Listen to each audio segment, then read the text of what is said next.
Hai, balik lagi di Putri Story.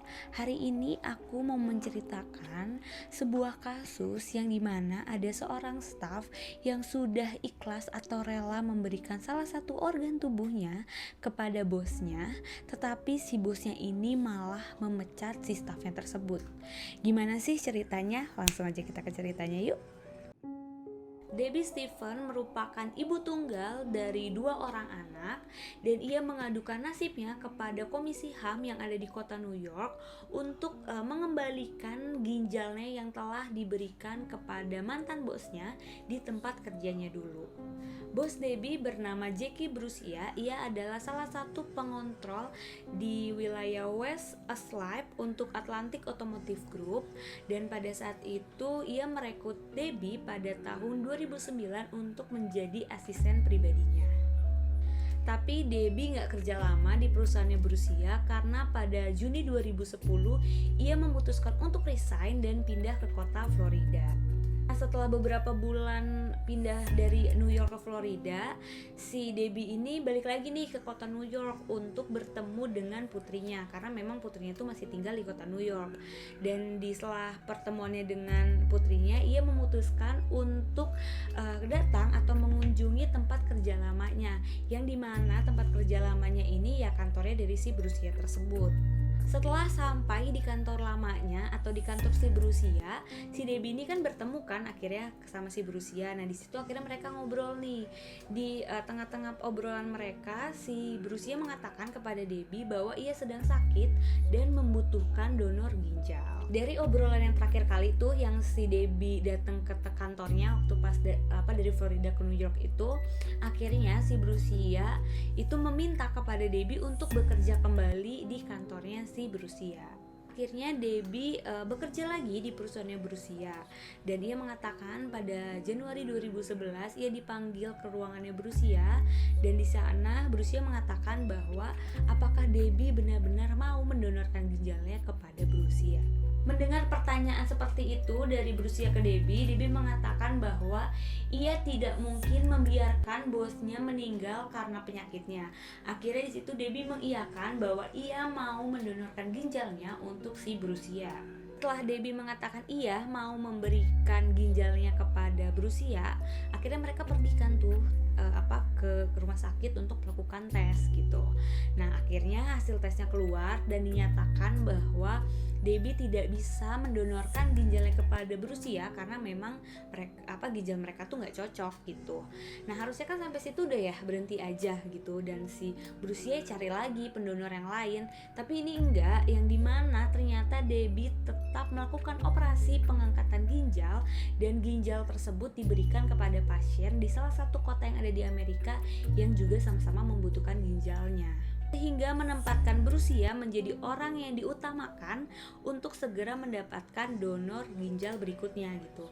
Karena kan si Debbie itu sebetulnya pendonor ginjalnya si Brucia kan, tapi karena nggak cocok dia ngasihin ginjalnya ke orang lain gitu kan. Nah akhirnya ngebuat si Brucia itu menjadi prioritas utama tuh di rumah sakitnya. Jadi kalau ada ginjal yang cocok ke Brucia, langsung deh tuh dikasihin ke Brucia gitu. Akhirnya Debbie menjalani operasi itu pada tanggal 10 Agustus 2011, dan akhirnya ia kembali bekerja lagi setelah 4 minggu recovery pasca operasi. Dan ia mengatakan bahwa setelah ia melakukan operasi di mana mulai terjadinya masalah untuk diri dia. Jadi kan pasca operasi sendiri tuh ada beberapa yang dirasa atau yang dikeluhkan oleh si Debbie kan. Jadi kayak ada efek samping lah hasil dari operasi pengangkatan ginjal tersebut. Dan dia mengatakan kepada si Brucia gitu. Nah anehnya sikap yang diberikan atau yang ditampilkan oleh Brucia itu sangat aneh. Kayak dia tuh acuh-acuh aja dengan keluhan dari si Debbie. Bahkan ia tuh kayak suka uring-uringan kalau uring-uringan tuh kayak marah-marah nggak jelas, suka teriak-teriak, hal yang nggak pernah dilakukan oleh si Debbie gitu. Dan juga Brucia mengatakan kepada Debbie bahwa ia tidak boleh keluar dari mejanya, jadi dia harus di meja terus gitu. Debbie juga mengatakan bahwa ia tidak memiliki kata-kata yang pas untuk menggambarkan perilaku Brucia kepada si Debbie ini. Mungkin kayak saking kerasnya atau saking gak jelasnya gitu kelakuan si bosnya, jadi kayak bingung nih orang tuh agak-agak apa gitu, kenapa Tapi yang lebih parahnya lagi, yang lebih ekstrimnya lagi, si Debbie ini dipindahkan kantornya yang lebih jauh dari rumahnya, sekitar 81 kilometer. Itu tuh kayak Jakarta ke Karawang, itu kan jauh banget tuh. Nah anehnya, kenapa dia tuh harus dipindahin gitu sama si bosnya? Harusnya kan dia baru operasi ya, bukannya dideketin gitu, dipindahin ke lebih deket dari rumah. Ini malah dijauhin gitu. Kan nih orang operasi tuh kan buat si bosnya juga kan, buat dia juga kan. Nih orang malah nggak jelas gitu kelakuannya, malah dibikin nggak nyaman di kantor. Dan Debbie juga mengatakan bahwa bukan hanya fisiknya yang berdampak atas hal tersebut, tapi mentalnya juga terganggu. Mungkin karena dia kan habis operasi gitu, masih nggak fit badannya, dan mentalnya juga jadi keganggu gitu. Dan anehnya pada 11 April 2011 berusia atau perusahaan tersebut memecat Debbie dengan alasan penurunan dari prestasi. Gimana nggak turun gitu prestasinya?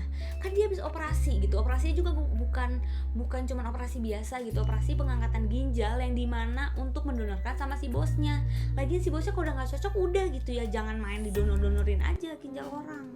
Akhirnya setelah pemecatan tersebut, si Debbie itu konsultasi ke psikiater untuk memperbaiki mentalnya. Dan ia juga meng-hire pengacara untuk mengurusi kasus dengan si berusia atau dengan perusahaannya yang lama.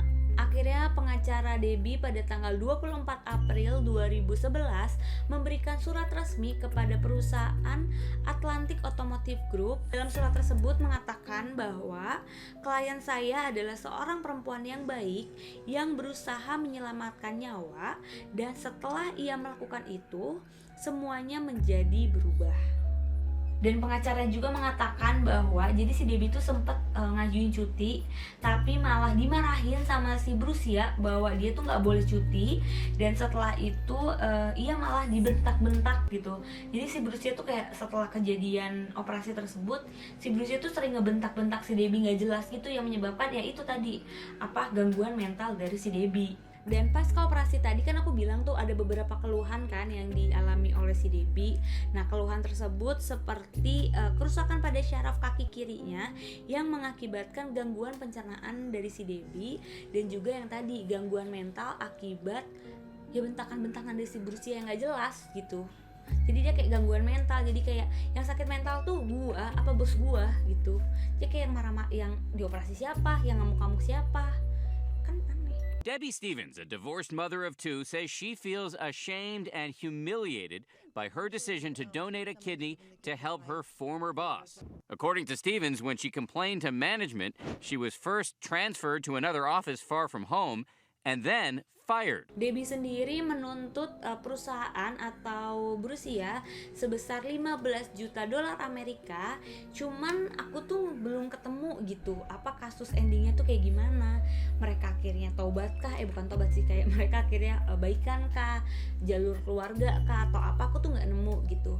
Tapi kalau kalian punya atau pernah dengar ceritanya akhirnya gimana, komen di bawah ya.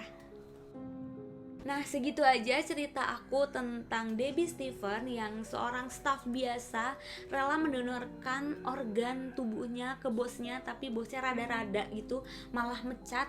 Aku masih gak habis pikir gitu ya, kenapa dia bisa mecat si Debbie, apa alasannya gitu.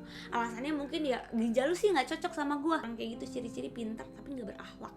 Nah segitu aja cerita dari aku. Jangan lupa like, comment, and subscribe, dan share ke seluruh sosial media dan teman-teman kalian.